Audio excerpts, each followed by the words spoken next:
Right, can I just say, there's only one person to blame for the show being late today, and it's Meatloaf.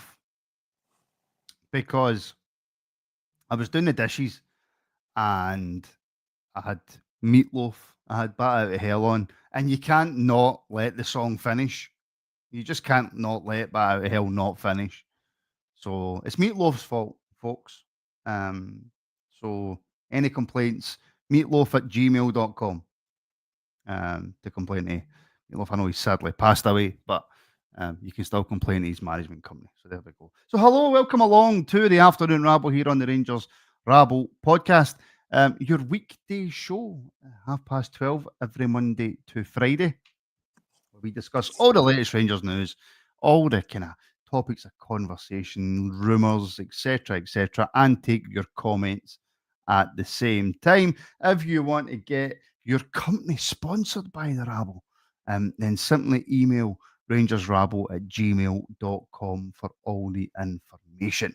My name's Martin. I'm your host, and my co-host today is Sir William of Irwin. Wally, how you doing? I know that long into work, to be fair, so I just chilling out. I would normally be eating my lunch right now, but obviously you've intervened at this point, so I'm getting a bit That's grumpy. your war cry, just in for my work. That is what. Well, that is true, to be fair. It is, to be fair, it is. Well, I thought we would start the day on a bit of a positive for a change. Nice. Well, there's plenty of negatives to talk about, and no doubt we will talk about them through the course of the show. But me and yourself last night were at the under-19s game, Rangers against Dundee United. And obviously we're going to try and get a proper academy show set. But just quickly on last night, I say there's reasons to be cheerful for the future, but it's Rangers Football Club. So who knows what's going to happen with these young players. But for anybody who hasn't got along to see the under-19s or especially the under-17s this season at all, there should be plenty of reasons to be cheerful. Yeah, look, I thought we played some really good stuff in the first half. Moved the ball well. You know, we created a really good number of chances. Probably should have been further ahead in the first half. And it's exciting because it's a very young group. You know, there's a good number of players in that team last night that mainly play for the under-17s. You know, so they've moved up an age group to play, but they still shone. And I think that's a really good sign for the future. I mean, the team last night was Greg Thackeray, Ben Hutton, Ashton Scally, Ollie Hine, Connor Owen, Aidan McCallion, Zeb Lawson, Luca Rankin, Josh Gentles, Kyle Glasgow and Alex Smith. And so there's a lot of sort of technical players in that team last night. And a lot of young players as well. You know, as I said earlier, when you look at guys like Luca Rankin, when you look at Kyle Glasgow, Connor Owen, Ashton Scally, Ben Hutton, Zeb Lawson, these guys are all very, very young, but there's a hunger about them. There's a style of play that's really good to watch. And then also having Josh back last night was good because it gives, you know, him some minutes in the legs because he's not really been getting that from Rafe, which has been disappointing. Aidan McCallion, yet again, I thought had a really good game. I'd imagine he's one that's probably pushing for a loan deal in January because I don't know how much he's fully tested in those type of games because I feel like with the levels that he can get to, a game like last night, it's a good game for him, but I think, you know, that next level, going and playing men's football, that'll be great to see Aidan do that hopefully in January at some point when a move gets sorted out. Do you ever feel sometimes when you're watching Aidan, not at the beginning of games, not even probably in the first half, but do you ever get the feeling watching him where he's kind of, he just floats a bit the game sometimes because it does seem a little bit too easy for him? Yeah, and I think that goes back to the fact he is just a really good footballer, first and foremost. You know, he's one of those guys that gets about the pitch really well. He's really aggressive in the tackle. You know, and I think the big thing he's added this year, for all he's a bit of a deeper holding midfield player at times, he's very much somebody that can score goals. I think that's him on 4 or 5 goals this season for the 19s, which is really good going for a player that's supposed to almost be the sitter. Oh, he's a defensive midfielder, isn't he? Deep line play. play. Yeah, he is, but he's got the quality to get forward. He's got the quality to score goals, to create chances, and I think that's something that Aidan's added to his game, and I think that can only be beneficial for him in the coming years. Because to me, he's got so much of the raw attributes that you like in that type of player. So, like, the more you can add to your game, because let's be honest about it, most 60s aren't really expected to play in the final third of the pitch. No. But he can, and he's got the ability to do it. So it means if you go to another club, he might be able to play as an 8 as well, because he's got the box-to-box like engine to get up and down the pitch. He can be creative, he can score goals, and he's a good leader on the pitch. You know, he's somebody that very much will not shirk a tackle. If there's something that needs to be said, he'll say it. You know, he's not one of those guys that won't say it if he's not happy. And I think that's one of Aiden's biggest plaudits as far as I'm concerned. I think he's a really talented player. I've got no doubt if he goes out on loan, he'll do well, because he's just got all the right kind of characteristics to go and do it.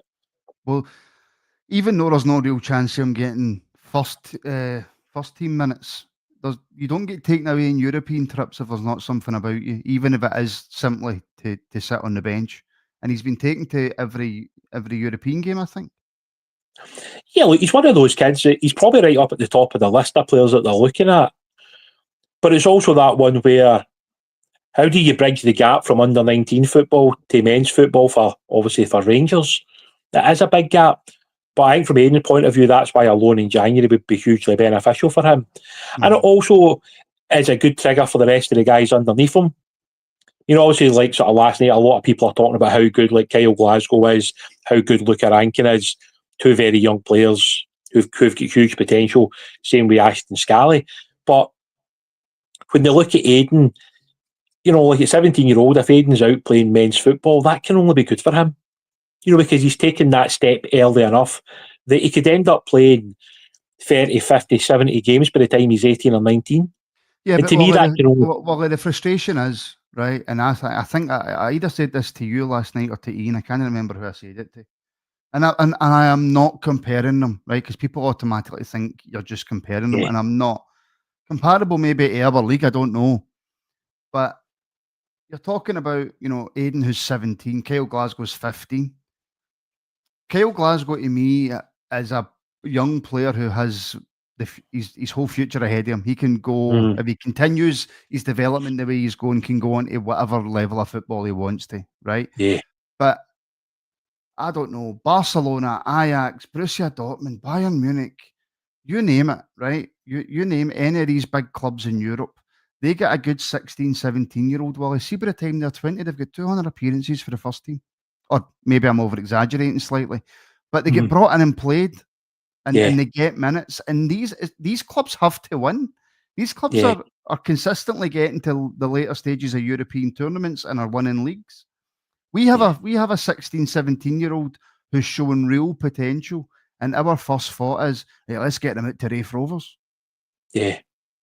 No, look, and this is like one of these debates we could go on and on and on. I'm sure people in the comments probably have their opinions on it as well. But look, there is no doubt that Scotland isn't the most ideal place for young players to come through, because there seems to be a fear amongst some managers, not all, to put young players in the team and actually give them an opportunity to develop.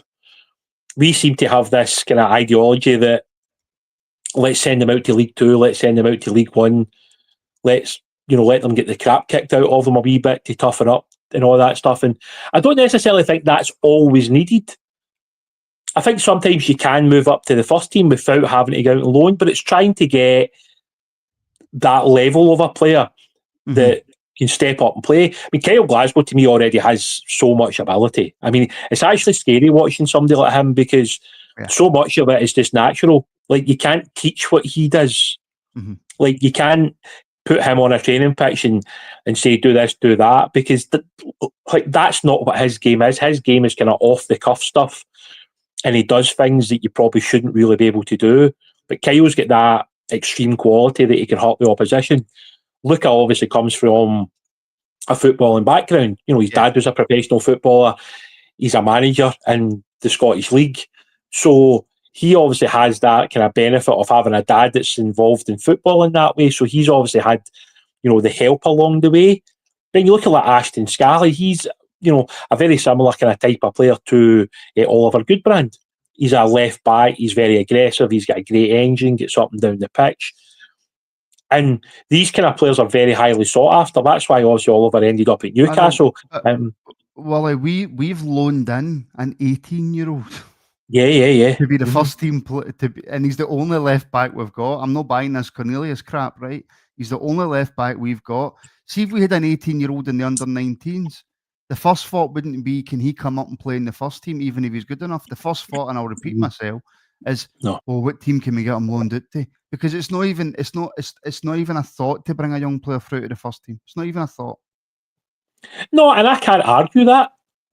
It's something I would love to argue with, but I can't because we've not seen it enough. Mm-hmm. You put in Ashton Scally in the first team at 15, 16 might be a bit of an ask, but I think what you could say is that if we are short at left back and Rangers believe that he's got enough quality, what would be the harm in having him on the bench a couple of times and letting him experience that part? I mean, obviously, like I saw the comment earlier on, like the young lad at Bayern recently that's obviously broke into the first team. I think is it Carroll? I think the guy's name is. I think he's already scored 2 or 3 goals for the first team at 17 years old. Like you look at some of the players that Barcelona continue to bring through and put into the first team. I'm not saying that we have players of that standard, right? I'm not going to start saying it, like Kyle Glasgow is. But there's nothing to say we can't give them a chance. And that's where I think the problem rises, isn't it? That is one of the problems in Scottish football. And it's not just at Rangers, it's right across the board that we are, I think, at times scared to show that. And that's why so many of these kids end up going to England, because they feel like they've probably got a better chance at some of those teams to go and play, which is really disturbing in all honesty. Well, and yeah, it's the age-old argument that we have a million and 10 times. Like, you're not telling me that if you had Kyle, and I know that people might think this is going a bit over the top, right? But I've watched Kyle Glasgow a few times now. You've waxed lyrical about him, Wally, as well. He's always impressed every time I've seen him. Yeah. Like, genuinely in the Scottish League, would he be any worse than what Ant-Man's doing right now? Would it be? I'm talking about in terms of outcome of play, right? Ant-Man's offered nothing on that right-hand side apart from picking the ball up and running back and passing it. He's not really took anybody on. He's not really made any assists. He's not really scored any goals, right? So see if we had Kyle Glasgow in that position for the three games or whatever Ant-Man's played in the league, how much worse could it have been? But also, how much better could it have been? Now, I get the boy's only 15. I get that. But you need to start taking a chance on young people, on young boys who show real potential. Otherwise, you're never going to know. No, and this is like the big question that needs to be asked of Scottish football in general. I mean, nobody can tell me that Ben Doak, who was at Celtic, wasn't good enough to potentially play for Celtic at 16 or 17. Because he went to Liverpool and was already in their first team in a very short period of time. So, I mean, like Billy Gilmour, in my eyes, would have played for Rangers' first team at 16. Because Billy Gilmour was better than any of the midfield players we had. Yeah. At 16 years, and this is a 16-year-old kid we're talking about here. He was that good that he outshone some guys who were on playing 45 minutes for the reserves. Billy was outshining them. Billy was making players in the opposition look like they were bang average, and these were guys that were playing for like Hibs' first team. And this is why I'm saying, like, there is a time and a place to put these guys in. There's absolutely no doubt about it. But sadly, the fact is, there's not a great pathway at Rangers, and it doesn't look like it's changing. Because you look at Finlay Curtis. Finlay Curtis is now on the outskirts of the Scotland under-21 squad because he's not playing for Rangers. So he's not even getting selected anymore. Like Bailey Rice is totally out of contention as well. What's happening with Bailey Rice? Well, if you get any inside info on what's happening with Bailey, or I don't know. I mean, we don't really seem to see a hell of a lot of him in the training videos. The club don't really seem to talk about it very much. I mean, I can only imagine he's either injured or he's just totally out of the picture in the first team, which if that's the case, why not have him playing in some of the 19s games to at least get minutes? These are things. I know Bailey's in the last year of his contract, or the club not happy that he's not going to renew his contract, so he's just been kind of pushed out the way. I mean, at the moment, this is just like sort of guesswork time, isn't it? Like, I'm not 100% sure. I'm sure I could ask and try and find out, but it's one of those ones where... Do you think any of it's down to ability, Wally? I don't think it's down to ability. I don't think any of it's down to ability when you watch Bailey play. People, as I say, over the period, a number of people have questioned Bailey's attitude and his application and stuff like that. but I don't think anybody's ever questioned his ability. But yeah, again, it's becoming a bit of a disturbing trend that manager after manager after manager don't seem to see him as a first team player. So when his contract's up in the summer, it probably doesn't really make a lot of sense to stay and renew. So that's another player that Rangers worked really hard to get in the building under Craig Mulholland. I think we can afford a large number of English clubs to get Bailey. So really, after a couple of years, you would have been expecting to see Bailey right in and around the first team. Yeah, he's had these moments. I mean, he played really well at Old Trafford. He's had some good appearances for the first team as well in Scotland. But we've probably not seen that level of consistency with Bailey, which is probably the biggest frustration because there is no doubt that the ability is there. But obviously, for whatever reason, whether that's been, Michael Beale, if it's been Philip Clement, obviously just recently Danny Rowe, and even Russell Martin. I mean, there's obviously something there that, for whatever reason, some of the managers just don't seem to think that he's a player that they want to play in the first team. So it's probably up to Bailey now. It's got a real Alex Lowry feel about it. Yeah, and that's not a good thing, in all honesty, because, again, Alex was probably one of the most talented young players in Scotland at that stage. And this isn't even like an academy debate. Now, this is just like an ability debate, because there is no doubt in my eyes and anybody that saw Alex, one of the most gifted footballers you'll see with the ball at his feet. I mean, Alex could do things that were just outrageous. And even his shot spell in the first team, you could see the quality that he had. But yeah, again, a lot of people kind of fall back to the old adage, it's an attitude problem. See, to me, like that only goes so far, the attitude, because you could say that about some of the players that are in Rangers' first team right now, that there's an attitude problem. I mean, you can't tell me that any of those guys don't have the ability to show up well. Like, you can't tell me that none of these guys don't have the quality. I mean, we're talking about guys that are full internationals. Oliver Antman's a full international. So we're not talking about somebody that's an average footballer here. We're talking about somebody that's been selected for his international squad continuously, and he plays most games for Finland. So is it an attitude thing? Is it a Danny Rowe thing where he doesn't think that he fits within how he wants to set up? Like, there's so many unanswered questions right across the board in Scottish football. But when it comes to young players coming through, there is no doubt that Rangers need to do a hell of a lot more. So it'll be interesting to see when this new guy comes in from Wolves, if we do see a different pathway to what's been there maybe in the last couple of years under Zeb and obviously Davy McCallum. Well, just finishing up on this thing, because we will do a full show on this at some point. The Sniper's asking, do you think the fans have a part to play? Because once young players come through, they big them up to a very high standard. Do you think it can hinder the youth? Oh yeah, without a doubt. I mean, the reality is, when it comes to it, the support need to be patient with young players. I think we've seen that with Mikey Moore. I mean, Mikey Moore, I think a lot of people were wanting him sent back down the road after 3 or 4 games.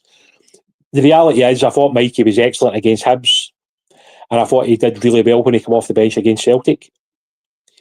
You can see why teams were interested in Mikey Moore. When he's got the ball at his feet, he's got that ability to pick a pass. I mean, I think he picked out 2 or 3 great balls for Gassama, and Gassama should have done better. He's one of those kids that you can see why I say there is that excitement around him. But it's also a worry for us that we've got Finlay Curtis in there who can't seem to get minutes. And Finlay's somebody who could be a really good player. Which is baffling. Which is baffling, Ollie, because it's nothing to do with Curtis's attitude. I can guarantee you that. No, and I think anybody that's met Finlay would say that exact same thing. Finlay's like sort of work ethic and his desire to improve is probably his strongest attribute. He's never one for hiding. He's not one that'll kind of shirk away from doing anything that manager asks him to do. But yeah, again, Finlay's probably another one that maybe just needs to go out and play. So we're back to that old adage again, let's send him out on loan until he can play. Yeah. That's not always necessarily the best thing, because I can only imagine Finlay's frustrated and his family must be frustrated with what's happened the last month or two, where his game time's basically dropped off a cliff, hasn't it? Oh, he's not getting any at all. He's absolutely not getting any game time whatsoever. Right, well, let's look ahead to tomorrow. And this is something that I didn't know. This will be the first meeting between Rangers and Roma in a European competition. I want to know where you got that stat from. Did you have to Google that? I could not possibly tell you. It came right into my head. I just thought back to every European game we've ever played and realised that we'd never played Roma. No, like, I mean, they're a seriously good team. You know, I'm pretty sure if they'd won at the weekend, they would have went top of Serie A. Yeah, they're a pretty seriously good team. Sounds like they've got a few players missing, especially Dybala. I mean, he clearly is an exceptionally talented footballer, Dybala, isn't he? And Angelino's out as well, the left back. Yeah, I think he scored against us, didn't he, for Leipzig? Yeah. I think he scored in the first leg against us. But look, I mean, they'll still have a hell of a strong squad of players, won't they? And I think in some ways we get into that game as massive underdogs, which is probably a good thing for us. Maybe takes a bit of pressure off, maybe allows a little bit more freedom within the players. I'm sure Danny Rolo will probably freshen up again. It'll be interesting. I'm always intrigued now. I think, you know, there's a certain excitement around seeing what the team is now with Danny Rolo in charge, because you know that he is probably going to tweak it in some way. And I think that's a good thing. I think it's good for the players. I think it's good for the fans. I thought he got a lot right in the second half, in the semi-final. To go out and play that way with 10 men is exceptional, in all honesty. To have the courage to go out and set a team up to play that way, I'm not so sure we would have seen that from some other Rangers managers. Mm-hmm. Whereas I think Danny Rowe, you know, he's not afraid to do things. Yeah, they might not always work, but I respect the fact that he's not scared for change. Did he get the changes in extra time wrong? Possibly. I think taking off Raskin for Antman was a mistake. However, I get why he did it, because he was trying to add more pace to the team, try to turn Celtic. Are we going to be able to do that against Roma? Well, yet again, it would help if we can keep 11 players on the pitch, because it gives you half a chance to win the game. Are we good enough to beat Roma? Yes, we are. Have we shown it this season? Probably not. But see, under the lights at Ibrox on a Thursday night, strange things seem to happen. So you never say never. And I think one of the biggest things for Thursday night would be getting the first goal, Martin. I think that's imperative, because, you know, it builds up the crowd, it builds up the atmosphere, it builds up the confidence, it does everything to help the players improve. And that's something that we really need tomorrow night against what is a ridiculously strong Roma squad of players who have a really, really good season. Very, very, very good team. I want to touch on something that Max Aarons just came out and said. Right. Wally, that he's excited by the calmness and togetherness that Danny Rowe's bringing to this team. Right. What's your thoughts? I mean, especially after the semi-final. I think I don't think it's too out there to say that he got his team selection wrong. I think he got his starting tactics wrong. I think that's fair.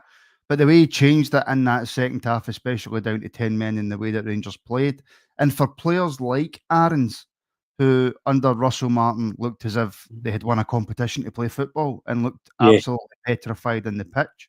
To hear, and I know talk is cheap. I get talk is cheap, right? And we've just been beat by Celtic at Hampden again, right? So the positivity isn't exactly exuding it, is it? But when you hear players like Aarons coming out and saying stuff like that, and you see the way that we performed in that second half, moving forward, do you see positives under Rowe? Yeah, I think you could definitely see them. I mean, I thought the game against Kelly, I mean, even just going back a few games, I thought against Kelly we played some really good stuff. Thought we looked more dangerous. We looked as though we had more of a cutting edge. We went to Easter Road, a Hibs team that don't really lose at home. You know, to go there and get the 1-0 win. It was backs to the wall at times. I thought we defended our box really well. Jack Butland makes a massive save from the penalty. We would have lost those games under Russell Martin, or we would have dropped points at least. So yeah, there's a lot to like about Danny Rowe. Now, as I say, without kind of harping on about it, I do think that his willingness to change is a good thing. I think for far too long now, we've had too many managers that seem quite set in their mind. It's like 4-3-3, 4-2-3-1, etc. Danny Rowe really doesn't seem to give a toss about that. You know, if he watches Roma on video and he thinks that playing a back four is the best way of doing it, he'll do it. If he looks at Dundee and thinks, right, we can get it Dundee by having more pace in the top end of the pitch, we might play 4-3-3, or we might go 3-5-2 or 3-4-3. But that's the thing with Danny Rowe. He's not afraid to do things like that. I've just felt like in the past we've just been so rigid and that we've stuck to a system. And when teams stop us playing, when they play a low block, we can't seem to get around it. Mm-hmm. So these are the things that we need to look at. And the thing for Danny Rowe is he also doesn't know Scottish football. He's almost kind of finding things out as he plays, which is never ideal, is it? I mean, let's be honest about it. That's why I think this talk of bringing in somebody that's got a Rangers background, a Rangers coach, these are things that I think will help him. Because it can't be a bad thing to have somebody like a Stephen Davis or a Neil McCann or a Billy Dodds or whoever it may be who understands Scottish football, that knows how teams are going to play. Whereas at the moment, all he's able to do is watch video, maybe try and attend the odd game, and then he's trying to put something out in the pitch. But yet again, we've not really had any time in the training pitch. Because we've went Thursday. You said to me last night, Willer, that you don't think that appointment will be made until after the international break. Why? I think it'll be the international break after Dundee. Why? I can only imagine because maybe Danny Rowe wants to be involved in the process of making the final decision, and he's probably not a hell of a lot of time to do that, given what have we played Thursday, Sunday, Wednesday, Sunday, then we play Thursday and then Sunday. And he's only been here about 3 weeks. So, and that means there's very little time on the training pitch as well, isn't it? I mean, which is never ideal. So I think this is one of the issues that he's got. I mean, it sounds like it's down to the last couple of names, doesn't it? It sounds like that's the case. If you believe the rumours, it's between Stephen Davis and Neil McCann or Lee Wallace. I mean, Lee Wallace is an interesting one. He's obviously involved in Scottish football currently, and he's part of the Hearts Academy setup. Stephen Davis is obviously a legend at Rangers. Let's be totally honest about it, an absolute legend, for what he's achieved. Neil McCann's obviously managed in Scotland. He was part of the coaching staff last year. He obviously covers a lot of the games in Scotland because of his television work. It'll be interesting to see who it is, but I do think that whoever comes in can only help Danny Rowe because they have that feel for the club. They know what it means to play for Rangers. They have that expectation on them, which is something that's not always easy to cope with, to be honest with you. And you sometimes see that in some of the players. And I think we did see that in guys like Max Aarons under Russell Martin. They almost looked a bit afraid at times. Terrifying. And if Danny Rowe can come in and settle some of those players down and just get them to do... Because let's be honest about it, Danny Rowe can't do anything now until January anyway. Mm-hmm. He's basically got to work with these players regardless. He might have to work with this squad until the end of the season if he can't really get much done in January. But I'm sure privately there's been discussions, with Felwell and Purdy and whoever else is there, about some of these guys maybe don't necessarily fit in terms of how Danny Rowe wants to play. Because you can see that within some of the games, he is trying to get the players to get up the pitch quicker. He's trying to get them to high press teams. He's trying to get them right on top of the defence. So he's wanting like the strikers to get right up the pitch, to be aggressive, to be physical. But if you don't have the right type of player to do that, then it becomes really difficult. And I think, unfortunately for him, he's kind of walked in where the team's been really low in confidence. Mm-hmm. He's rocked up like 36, 48 hours before we went to Bran. Probably had about 1 or 2 training sessions at most. The team was on a massive downer. The manager's just been sacked. He's had to walk in the door. It looked like Muscat turned down the job, that Gerrard had turned down the job. He then gets thrown into a press conference where most of the people don't really want to ask him a question. They only want to ask Patrick Stewart and Kevin Felwell questions.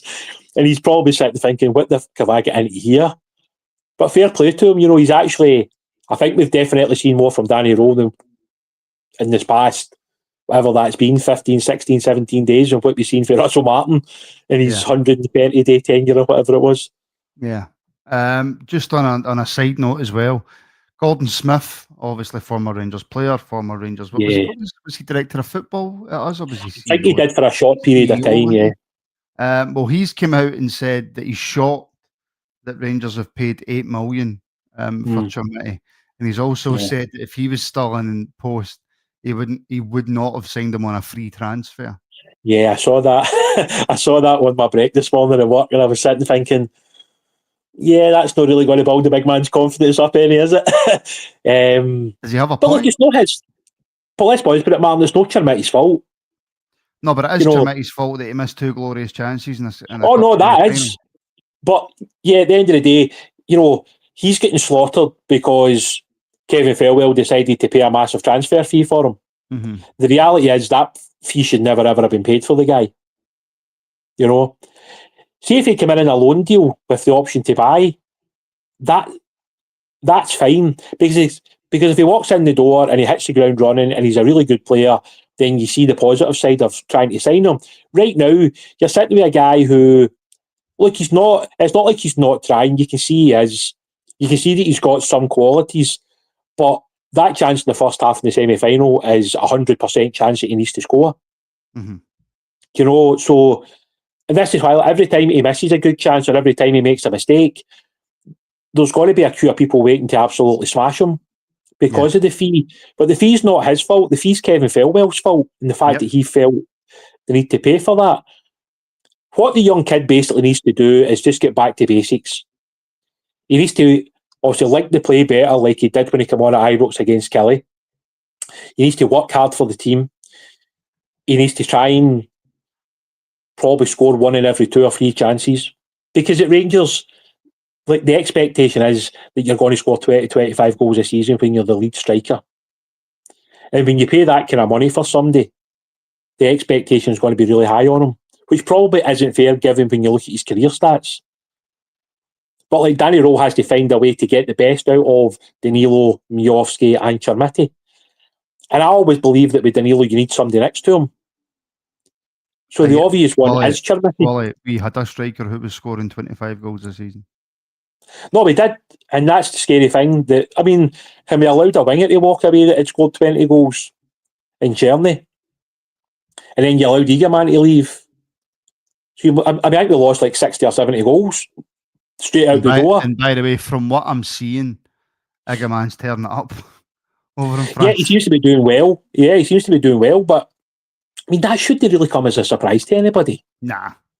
In all honesty, you can see that Hamza had extreme quality. Yeah, at times maybe it didn't always work, but he would try things on a football pitch that some others wouldn't. But that's why teams, after one season, were prepared to pay 10 times what Rangers paid for him, because that's there. But I've no doubt he'll probably go for something silly like 40 or 50 million, Hamza, because that's just the market. And the really scary thing is, right, and I've said it to a couple of the guys, see if Chermity actually just has one good season at Rangers, somebody will probably pay 15 million quid for him. It's crazy, 20 million, yeah, just for, because he came with that price. Yeah, and that's why you don't tend to lose that on somebody that's still young, that's a Portuguese under 21 international. So really, if he has one big season, that probably is enough for him to get a move.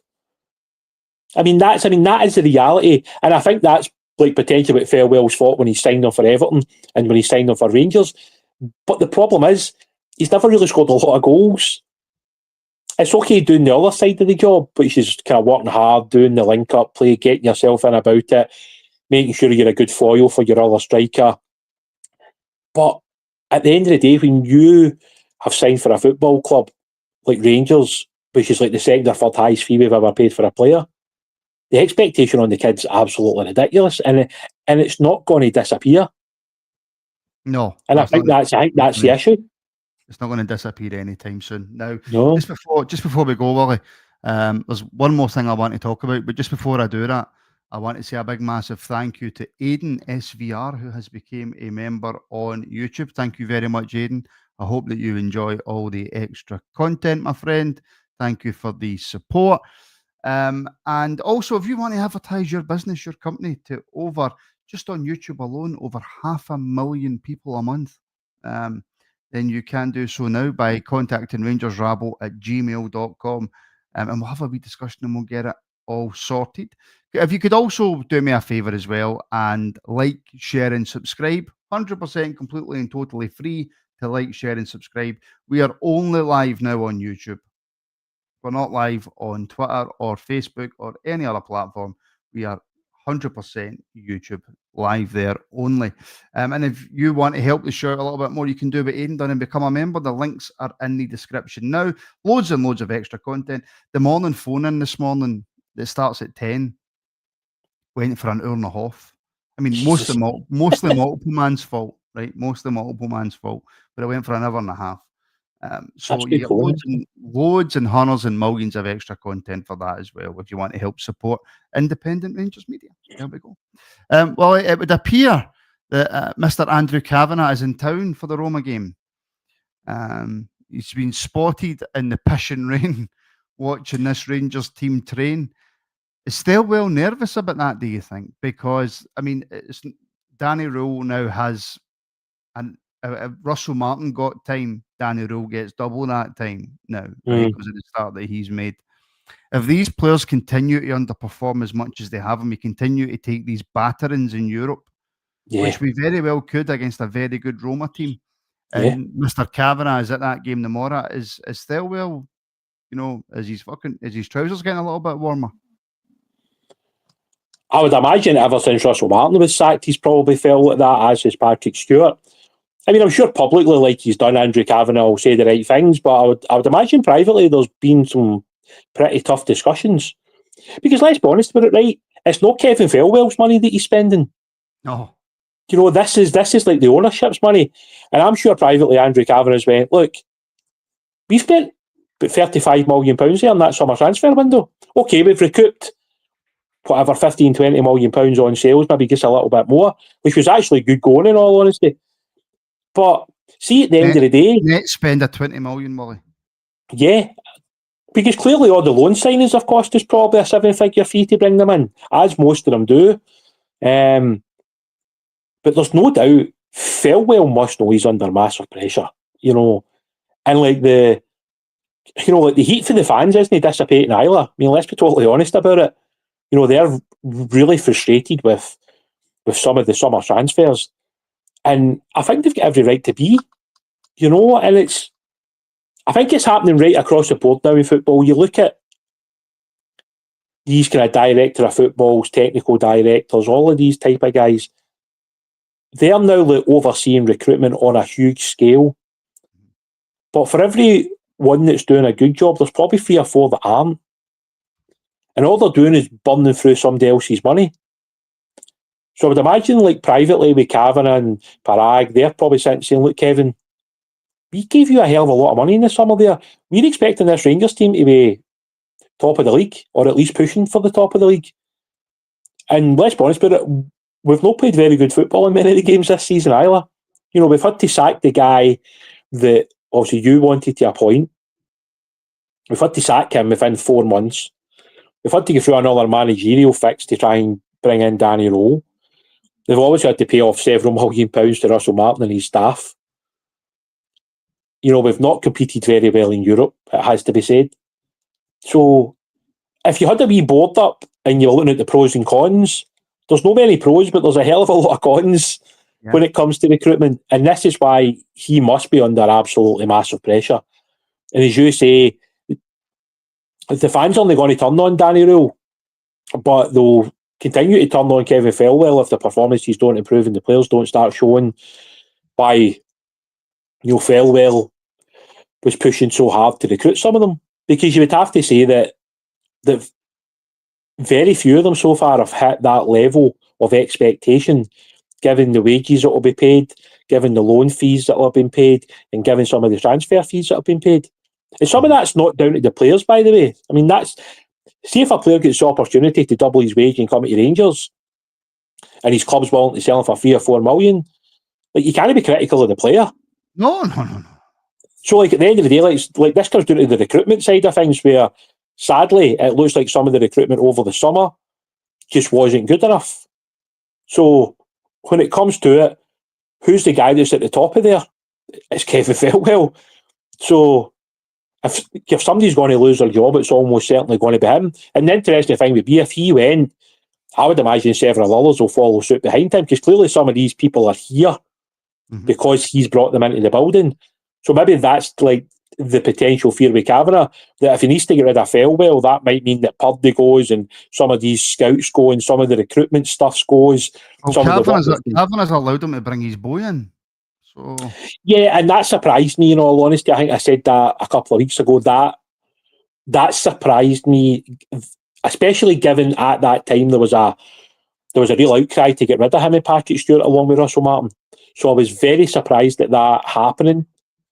Maybe the guy is the best person for the job, but it just doesn't look good from the outside, and that's where, as a supporter, you see things and you think like that. That doesn't seem right to be doing that right now.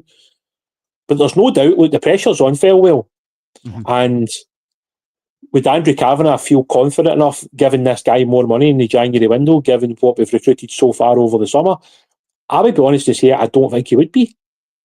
And for all these guys might have pretty big pockets, I'm sure at some point they're going to sit and say, look, we've given you a lot of money here, and are we going to be able to sell any of these guys to actually make that money back? Because at the moment, it's not looking like that's the case.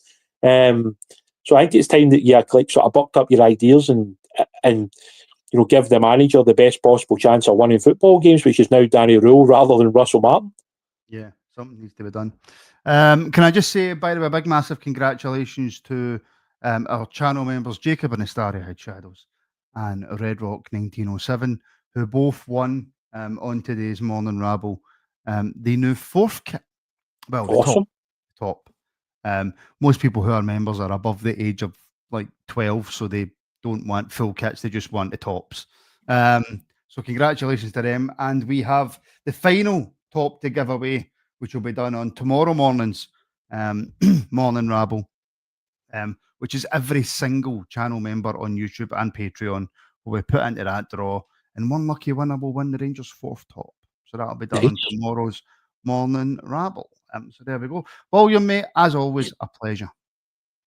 Aye, mate, it was good. I'm going to go and make myself something to eat, so I don't know what I'm going to have. Did I tell you what I got yesterday? Did I tell you what I bought?